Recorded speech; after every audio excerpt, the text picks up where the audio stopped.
Bonjour, dans cette vidéo, nous allons parler de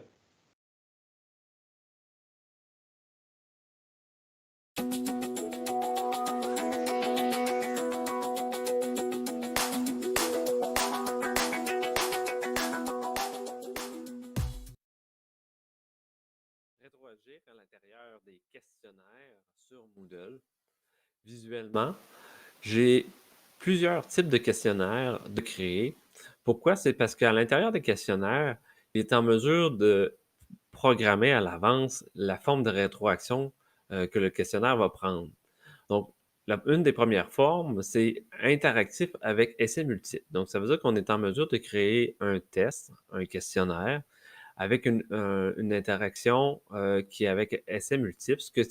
Qu'est-ce que ça veut dire? C'est que l'élève va être en mesure de, au fur et à mesure qu'il n'a pas des bonnes réponses, va être en mesure de réessayer quand même le questionnaire jusqu'à temps qu'il ait la bonne réponse.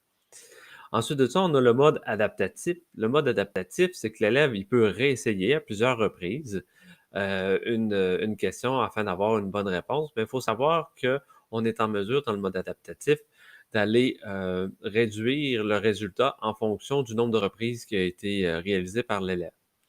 Ensuite de ça, on a le mode adaptatif sans pénalité. Donc, ça veut dire que l'élève peut reprendre le nombre de fois qu'il veut sans subir de pénalité. On a rétroaction posteriori. C'est ce qu'on utilise le plus souvent.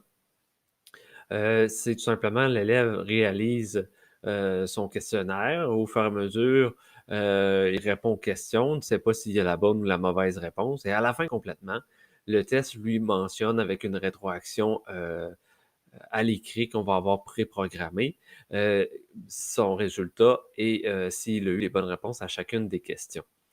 La prochaine, c'est rétroaction posteriori avec indication de certitude. Ça peut être intéressant, cette section-là, parce que ce genre de rétroaction-là, c'est que l'élève, au fur et à mesure qu'il répond aux questions, peut dire si euh, il est certain, peu certain ou pas certain. Donc, en lien avec sa certitude au niveau de sa réponse. Donc, c'est une manière de réaliser les rétroactions. Ensuite de ça, on a le questionnaire rétroaction immédiat. Donc, rétroaction immédiat, au fur et à mesure que l'élève répond aux questions, il a sa réponse tout de suite. On a rétroaction immédiat avec indicateur de certitude. Donc, l'élève peut répondre tout de suite et mentionner si il est certain, moyennement certain et peu certain de sa réponse.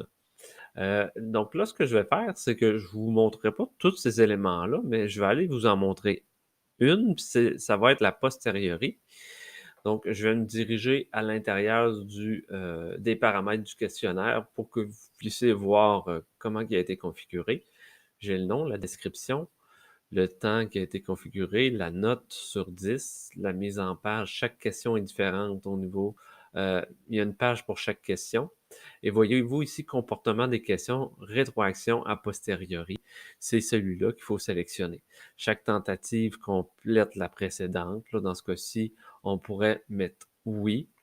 Donc, on enregistre et on va aller voir ce que ça donne. Peut-être un élément à mentionner, c'est qu'on est en mesure de mettre des feedbacks. J'y ai été un petit peu vite. Je vais quand même prendre le temps d'y retourner pour pouvoir vous le montrer. Donc, directement dans les paramètres, ici, on a feedback global. Donc, si je clique dessus, on est en mesure d'ajouter des rétroactions, donc un feedback, un commentaire à la fin du test. Là, ici, l'élève, lorsqu'il a 100%, il a cette phrase-là qui va apparaître et l'image. On voit ici là, qu'on a vraiment la section d'écriture de Moodle habituelle qu'on voit. On pourrait ajouter une vidéo, une image, un audio, un visuel, une petite vidéo qu'on se filme avec la webcam. Ensuite de ça, on pourrait même ajouter une activité H5P. On peut mettre des liens web pour pouvoir rediriger l'élève vers d'autres ressources. Donc, surtout lorsque l'élève peut-être a en dessous d'un certain résultat, bon, on peut l'aider en le redirigeant vers des ressources externes pour qu'il puisse s'améliorer. Dans ce cas-ci, j'ai mis un audio.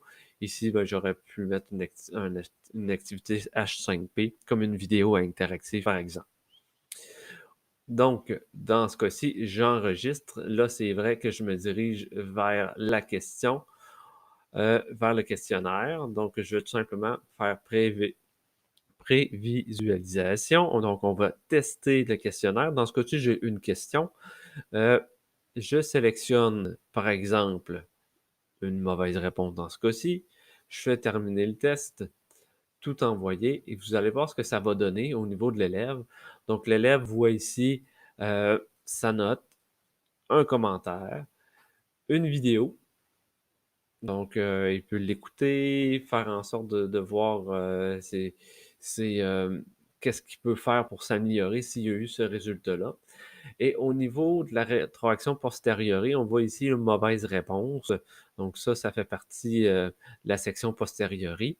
Et ici, on a vraiment un lien, euh, une rétroaction en lien avec la question qui a été posée.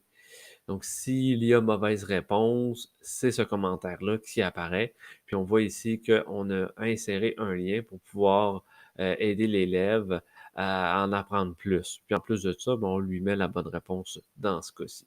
Donc, il y a plusieurs configurations qu'on peut utiliser au niveau de la rétroaction des questionnaires sur Moodle. Je vous invite vraiment à les tester et je n'ai pas à nous appeler ou nous écrire pour pouvoir qu'on puisse vous aider en lien avec ces questionnaires. Et voilà, ça fait le tour au niveau de la rétroaction dans les questionnaires sur Moodle.